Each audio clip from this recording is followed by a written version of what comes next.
நம்ம இன்றைக்கி நம்மளோட ஸ்பைஸ் அண்ட் ஃப்ளேவர் கிச்சனில் பார்க்க போகிற ரெசிபி என்னென்னா, நோய் எதிர்ப்பு சக்தியை அதிகரிக்கக்கூடிய, புரதச்சத்து அதிகம் நிறைந்த, உடல் சூட்டை குறைக்கக்கூடிய சிலோன் பசலைக்கீரை கடையில் எப்படி செய்கிறதுன்னு பார்க்கலாம் வாங்க. ரெசிபியை பார்க்குறதுக்கு முன்னாடி சேனலை மறக்காமல் சப்ஸ்கிரைப் பண்ணிக்கோங்க. நான் இன்றைக்கி குக்கரில் தான் செய்ய போகிறேன். ஃபஸ்ட்டு ஒரு 1/4 கப் துவரம் பருப்பை கழுவி குக்கரில் சேர்த்துக்கலாம். அது கூட பூண்டு, சின்ன வெங்காயம், காரத்துக்கு 2 பச்சை மிளகாய் சேர்த்துக்கலாம். நீங்கள் வேணும்னா இன்னும் 2 பச்சை மிளகாய் கூட காரத்துக்கு சேர்த்துக்கலாம். நான் இது கூட ஒரு மீடியம் சைஸ் தக்காளியை கட் பண்ணி சேர்த்துக்கிறேன். அதுக்கப்புறம் நல்லா மஞ்சள் போட்டு கழுவி வச்சுருக்க சிலோன் பசலை, அதாவது குத்து பசலைன்னு சொல்லுவாங்க. ஸோ அந்த பசலைக்கீரையை நம்ம இதோட சேர்த்துக்கலாம். சேர்த்துட்டு அதுக்கப்புறம் நம்ம இது கூட ஃப்ளேவருக்காக நம்ம கொஞ்சம் சீரகத்தையும் சேர்த்துக்கலாம். சேர்த்ததுக்கப்புறம் கீரையும் பருப்பும் வேகிறதுக்கு தேவையான அளவு தண்ணி ஊற்றிக்கலாம். தண்ணி ஊற்றிட்டு குக்கரை மூடி போட்டு மூடி வச்சிடலாம்.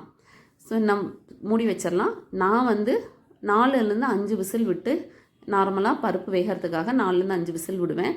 ஸோ உங்களுக்கு தேவையான அளவு பருப்பும் கீரை வேகிற தேவையான விசில் விட்டு இறக்கிக்குங்க.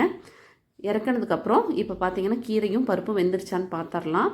கீரையும் பருப்பும் நல்லா வெந்துருச்சு. வெந்ததுக்கு அப்புறம் பார்த்திங்க அப்படின்னா கடைஞ்சி எடுத்துக்கலாம். ஸோ நான் கடைஞ்சி எடுத்துகிட்டு வந்துட்டேன். இது கூட பார்த்திங்கன்னா கீரைக்கு தேவையான அளவு உப்பு சேர்த்துக்கலாம். உப்பு எப்பயுமே கடைசியாக சேர்த்திங்கன்னா கீரையோட கலர் மாறாது.